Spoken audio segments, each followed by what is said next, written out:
Sampurasun, tepang deui dina pangajaran bahasa Sunda. Materi ayeuna nyaeta ngeunaan nulis resensi. Sateacana, ieu baris gadugikeun tujuan pangajaran tina nulis resensi. Anu kahiji, siswa bisa membaca dan mendalami sumber resensi.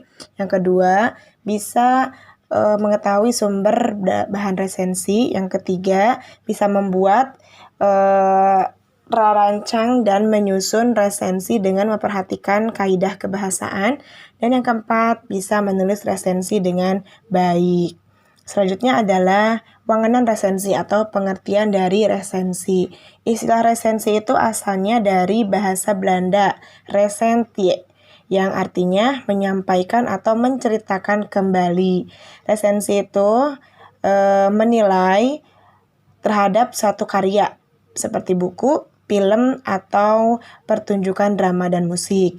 Biasanya isinya itu menceritakan tentang isi buku, baik itu tentang keunggulannya atau kekurangannya, sehingga bisa menjadi informasi untuk yang membacanya. Jadi tujuannya selain untuk memberikan informasi kepada yang membaca, resensi juga secara tidak langsung bisa menilai apakah buku itu baik atau bermanfaat atau tidak untuk yang membacanya. Selanjutnya adalah struktur dari resensi. Yang pertama adalah identitas karya. Ketika kita akan meresensi sebuah buku, identitas karya yang diperlukan adalah judul buku, pengarang, pemodal atau penerbit, tahun terbitnya, jumlah kaca itu adalah jumlah halaman, dan seterusnya. Adapun kalau kalian mau meresensi film, sama halnya dengan buku, yaitu ada judul film, sutradara, produser, tahun rilis, aktor atau aktris, dan sebagainya. Yang kedua ada ringkesan carita atau sinopsis. Bagian ini menceritakan tentang ringkesan isi dari sebuah karya. Yang ketiga adalah tilikan isi. Di sini isinya menggambarkan keunggulan dan kekurangan dari isi karya yang diresensi. Yang terakhir adalah panutup. Isinya adalah kacendekan atau kesimpulan dari isi resensi. Biasanya disampaikan juga harapan-harapan yang menulis resensi terhadap karya yang diresensinya. Kemudian ada langkah-langkah dari meresensi buku. Yang pertama adalah memilih buku yang akan diresensi. Baiknya buku yang sering dibaca atau banyak dibaca atau bestseller. Yang kedua, membaca dengan sangat serius, dengan sangat bisa dilakukan beberapa kali baca. Yang ketiga adalah mencatatkan hal-hal yang membuat kita tertarik atau yang tidak menarik dari isi buku tersebut.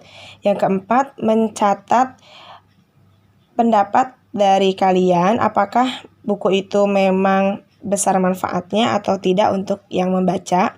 Yang kelima adalah menuliskan judul resensi dengan cara menuliskan identitas seperti yang disebutkan tadi, seperti judul, pengarang, penerbit, tahun medal, halaman, dan sebagainya. Sama halnya dengan film. Kalau film itu kita harus melihat dulu film yang akan diresensinya dengan sangat serius. Baiknya film yang baru yang dilihat. Terus yang kedua, mencatat alur ceritanya atau adegan penting yang membuat kita tertarik dari film tersebut, atau yang kurang menarik dalam film tersebut itu apa.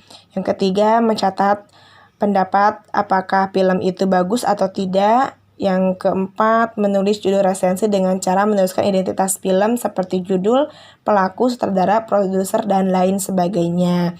Biasanya dalam menyusun resensi itu yang pertama jenis film yang diresensi, atau kalau buku berarti jenis buku yang diresensi apakah fiksi atau non-fiksi. Yang kedua, menuliskan identitasnya. Yang ketiga, menjelaskan tentang cerita di film atau di buku, baik itu dari alur dan tokoh-tokohnya. Terus menjelaskan keunggulan atau kekurangan film atau buku atau karya. Yang selanjutnya adalah menceritakan kembali mengenai manfaat dari karya yang kita resensi itu apa. Oke. Mungkin cukup sekian yang bisa disampaikan. Hatur nuhun kana perhatosanana. Sampurasun.